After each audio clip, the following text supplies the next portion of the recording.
There was a time when the sky was a boundary. The greatest ships could cross oceans. The greatest spells could bend reality. The greatest empires could shake continents. But none could touch the stars. That changed the night the heavens broke. It began in secret behind the sealed doors of the High Arcanum, where archmages argued not over kingdoms, but over infinity. The world below them was fracturing politics tightening like a noose, resources thinning, rivalries sharpening. Yet above them stretched endless possibility. Why fight for land, one wizard asked, when the sky itself is empty? And so the impossible was conceived. Omega Prime, a city beyond gravity, a fortress beyond borders, a beacon beyond fear. They did not build it in orbit. They built it on the world, piece by colossal piece. Ring sections the size of districts. A central spire taller than any mountain tower. Shipyard arms like the bones of titans. Residential arcs meant to cradle generations unborn. Every inch etched with runes. Every plate engraved with sigils the size of city blocks.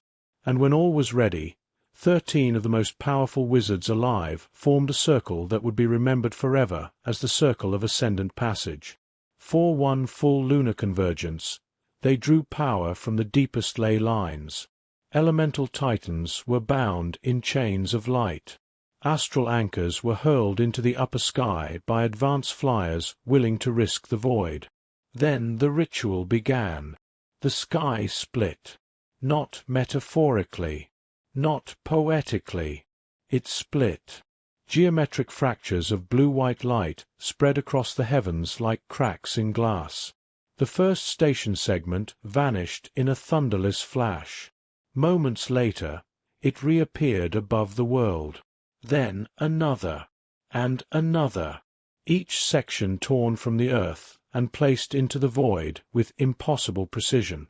The strain shattered stone foundations for miles. Oceans churned. Auroras burned at the equator. When the final spire ascended, one of the 13 screamed as their body dissolved into pure arcane brilliance, becoming forever fused with the Prime Core's heart. And then, silence. When the light faded, Omega Prime hung in orbit. Incomplete.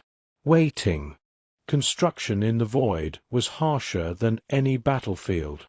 Warforged marched tirelessly across open framework, bolting adamantine plates into place. Dwarven miners carved metals from nearby asteroids, hauling or through mag-locked tethers. Artificers worked in pressurized docks, while starlight blazed unfiltered beyond transparent shields. More than once, the station nearly tore itself apart from misaligned gravity rings.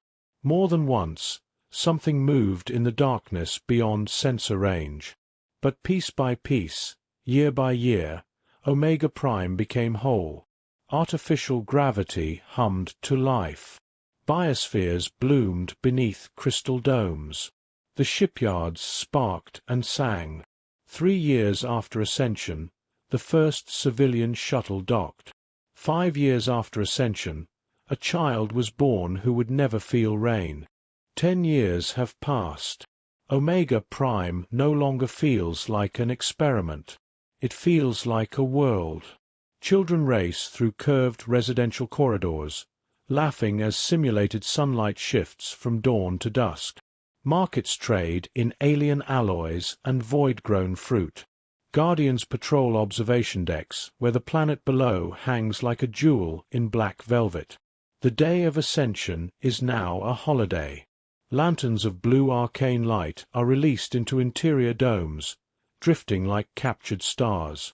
Yet life in orbit changes those who live there.